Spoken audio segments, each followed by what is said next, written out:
We've come together as father and son to lend our voices to the growing global effort to combat the illegal wildlife trade, a trade that has reached such unprecedented levels of killing and related violence that it now poses a grave threat not only to the survival of some of the world's most treasured species, but also to economic and political stability in many areas around the world.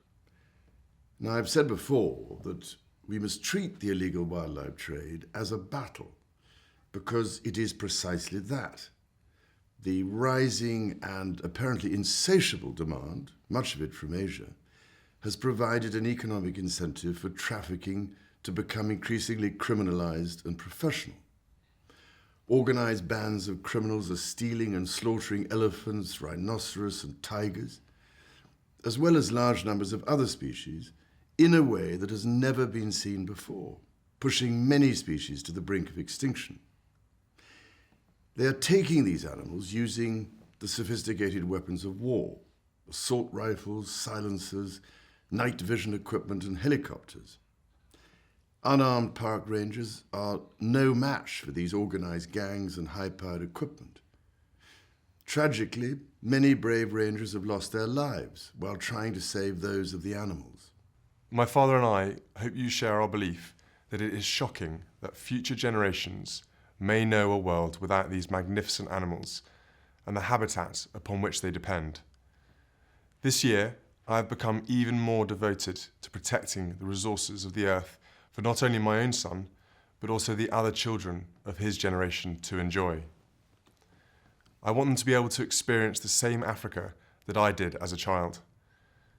It is, of course, even more important for each child growing up in countries where these animals live. It is nothing less than immoral that they are losing their birthright to fuel the greed of international criminals. Our profound belief is that humanity is less than humanity without the rest of creation. The destruction of these endangered species will diminish us all. Allow me just to give you some sense of the scale of the problem with a few staggering numbers.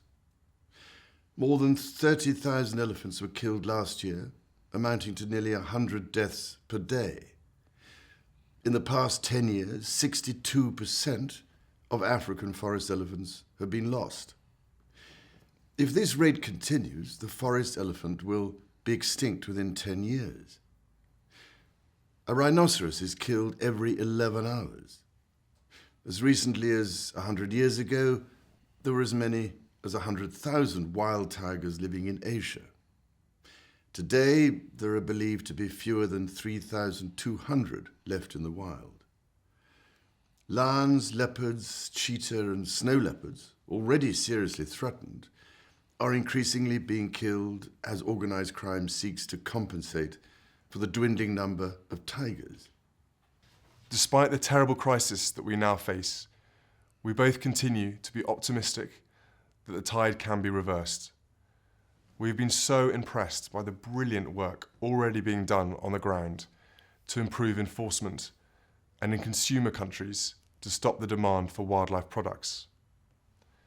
We're also extremely encouraged that this issue is now starting to receive the attention it deserves at the highest levels of government. It is heartening that many African leaders are proactively developing plans of action and seeking solutions.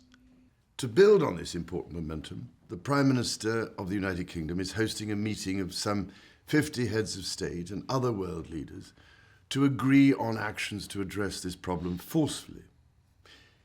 We are both delighted to attend the London conference and to lend our support for urgent action. We are hopeful that this meeting will lead to tangible results on the ground, where they are so sorely needed. But even more needs to be done. Neither governments, international organizations, nor private companies can tackle this enormous task alone. It will take action from all of us to beat back this highly organized criminal activity.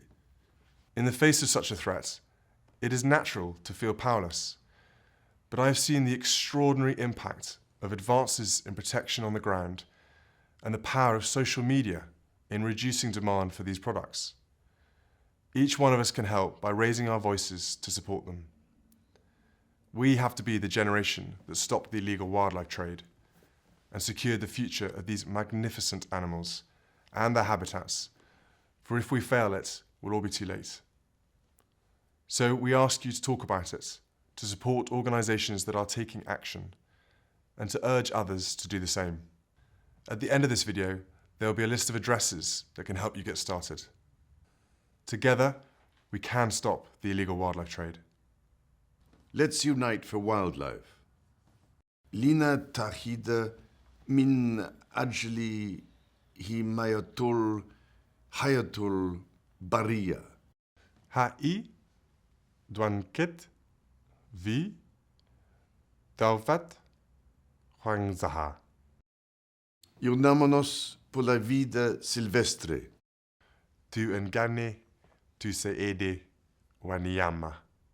Zhang Wo Men, Lian Shao, Bao Wei, Ya Sheng, Dong Wu.